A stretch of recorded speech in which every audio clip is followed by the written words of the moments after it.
देखिए प्रश्न है, एक थैले में लाल और हरी गेंद का अनुपात 38:5 है। यदि 6 लाल गेंदें थैले से निकाल दी जाए तो लाल और हरी गेंद का अनुपात 8:3 हो जाएगा। थैले में हरी गेंदें कितनी है? देखिए ये लाल है और ये आपका हरा गेंद है। अनुपात कितना है? बोलिए कि 38:5। ठीक है, 38:5। बोला कि 6 लाल गेंदें अगर निकाल दी जाए तो ये अनुपात जो है आपका 8:3 हो जाएगा। 8:3 हो जाएगा। तो सबसे पहले ये देखिए कि निकाले हैं लाल गेंद। ठीक है, लाल घटा कोई दिक्कत नहीं है, लेकिन हरा मेरा घट गया। हरा मेरा क्या होना चाहिए? बराबर, क्योंकि हरा ना ही निकाला गया है और हरा ना ही डाला गया है। तो हरा गेंद मेरा बराबर होना चाहिए। हरा गेंद अगर बराबर है तो उसका अनुपात भी बराबर होना चाहिए। तो सबसे पहले हम लोग क्या करेंगे, इस हरा को बराबर करेंगे। तो बराबर करने के लिए क्या करेंगे, इसको 3 से गुना कर देंगे और इसको 5 से गुना कर देंगे तो हरा मेरा बराबर हो जाएगा। अगर अनुपात में गुना करना होता है तो दोनों में गुना करना पड़ेगा। तो इसको गुना कीजिए तो 8 तिया 24 करी 4, हाथ में बचा 2 और 3 तिया 9, 2 11। तो नया अनुपात ये आ गया और 5 तिया 15 और 8 पंचे 40 और ये हो गया आपका फिर से 15। ठीक है, बात समझे? जिस अनुपात में गुना भाग कर दीजिए उसका दोबारा उपयोग मत कीजिए। अब हम लोग के पास फ्रेश रेशियो ये आ गया, इसी का हम लोग अब उपयोग करेंगे, ये नीचे वाला का। अब देखिए यहाँ पे कितना बॉल निकाला गया अनुपात में, तो बोलिए कि 74। ठीक है, समझ पाए? 74 बॉल निकाला गया, अनुपात मेरा 74 से घट गया। लेकिन सवाल में बताया गया है कि मात्र 6 बॉल निकाला गया। तो ये 74 अनुपात कितना बॉल को दिखाता है? बोलिए 6 गेंद को दिखाता है। ये 74 अनुपात 6 गेंद को दिखाता है। तो पूछा गया है कि थैले में हरी गेंदें कितनी थी? तो थैले में हरी गेंद कौन, 15 या 3 या 5? बोलिए जिसमें गुना भाग हो जाए उसमें नहीं, ये हरा गेंद ये है ना, हरा गेंद 15। तो 74 अनुपात बराबर 6। तो 1 अनुपात बराबर 6/74। तो 15 अनुपात बराबर क्या हो जाएगा? बोलिए कि 6/74 गुना 15। समझ पाए? यही तो हरा गेंद का संख्या निकलेगा।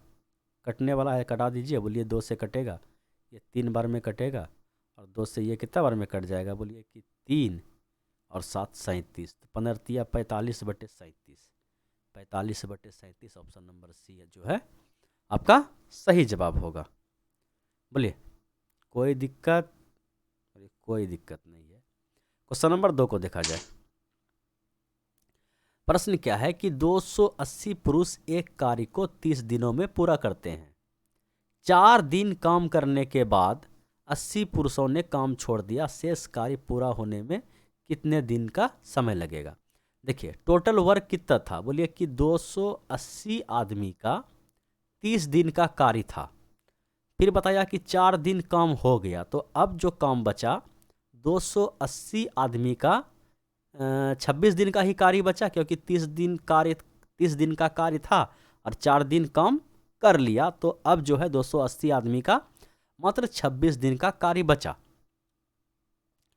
अब बताया गया है कि यही कार्य को अगर 80 आदमी काम छोड़ देता है, ठीक है, शेष काम यही बचा ना, तो अब बताया गया है कि अब जो है मात्र 200 आदमी ही काम करेगा। 80 आदमी काम छोड़ दिया, 200 आदमी काम करेगा। तो ये काम कितना दिनों तक चलेगा?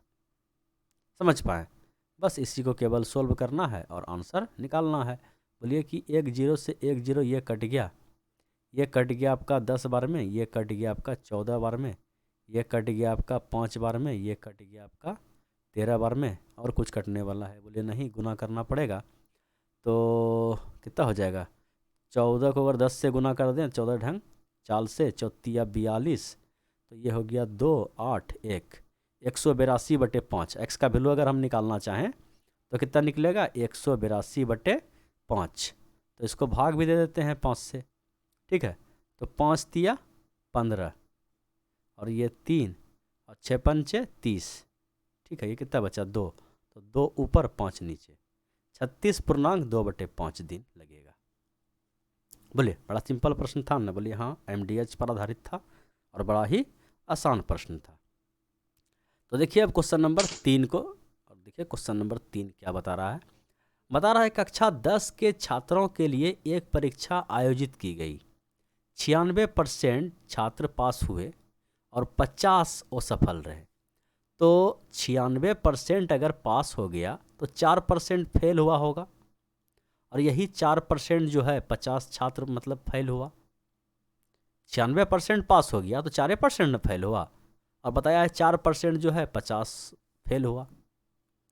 तो अगर हम यहाँ से 100% निकाल देंगे तो क्या निकल जाएगा? टोटल विद्यार्थी जो उस परीक्षा में उपस्थित था। ठीक है, तो 100% का वैल्यू, बोलिए 1% का वैल्यू कैसे निकलेगा? बोलिए कि 1%, ठीक है, 1% का वैल्यू 50/4। बोलिए कि 100% का वैल्यू, बोलिए 100% का वैल्यू निकल जाएगा आपका 50/4 और गुना 100। 4 से ये कट जाएगा आपका 25 बार में, ठीक है, 25 पंचे 125 और 1 0, ठीक है, तो 1250 जो है टोटल विद्यार्थी वहाँ उपस्थित था, जिसमें कि 96% पास हुआ, 4% फेल हुआ। बात समझ पाए? बोलिए हाँ, समझ में आ गया। तो चलिए बढ़ते हैं क्वेश्चन नंबर 4 की ओर, और क्वेश्चन नंबर 4 ये रहा आपके स्क्रीन पे। बताया गया है कि यदि एक पहिए का व्यास 28 सेंटीमीटर है तो त्रिज्या कितना होगा? बोलिए इसका आधा, 28 नहीं 56 है, तो त्रिज्या ही पढ़ लिए, त्रिज्या कितना हो जाएगा आपका? 28 सेंटीमीटर हो जाएगा। 88 किलोमीटर की यात्रा के दौरान कार का पहिया कितनी बार घूमेगा? पहले एक बार में बताइए परिधि, एक बार में तय दूरी क्या निकालिएगा? बोलिए परिधि, परिधि कितना हो जाएगा? बोलिए 2πr। 2πr बोला जाए 2 गुना 22/7 और r का मान 28, 7 से कट गया, ये 4 बार में कितना निकल गया? बोलिए 22 गुना 8, ये हो गया परिधि। मतलब एक बार ये चलेगा तो इतना दूरी तय होगा। इतना दूरी किस में? मीटर में, किलोमीटर में, किस में तय होगा? बोलिए सेंटीमीटर में तय होगा। और कितना दूरी तय करवाना है? बोलिए इतना दूरी, 88 किलोमीटर। अगर इसको हम 1000 से गुना कर दें तो ये क्या हो जाएगा? मीटर। इसको अगर हम 100 से गुना कर दें तो यह क्या हो जाएगा? सेंटीमीटर। मतलब इतना सेंटीमीटर दूरी तय करवाना है, और एक बार अगर चक्का घूरता है तो इतना दूरी तय होता है। कितना? बोलिए कि 22 गुना 8 मीटर दूरी, मीटर ने सेंटीमीटर, ये भी सेंटीमीटर, ये भी सेंटीमीटर। एक चक्कर में इतना, तो इतना चक्कर में कितना, भाग दे दिए। समझे बात को? बोले एकदम समझ में आ गया। तो कटा दीजिए, किससे कटेगा? बोले कटाने का तो बड़ा अजब हिसाब है। बोले कटाते हैं, 11 से कटाइए इसको। 11 दूना 22, 11 अट्ठे 88, ये 8 और ये 8 कट गया, ये 2 से ये कट गया आपका 50 बार में, 50 पर 000, 50 पर 000, तो 50,000 चक्कर 50 पर 000। समझ पाए? तो इतना चक्कर वह घूमेगा।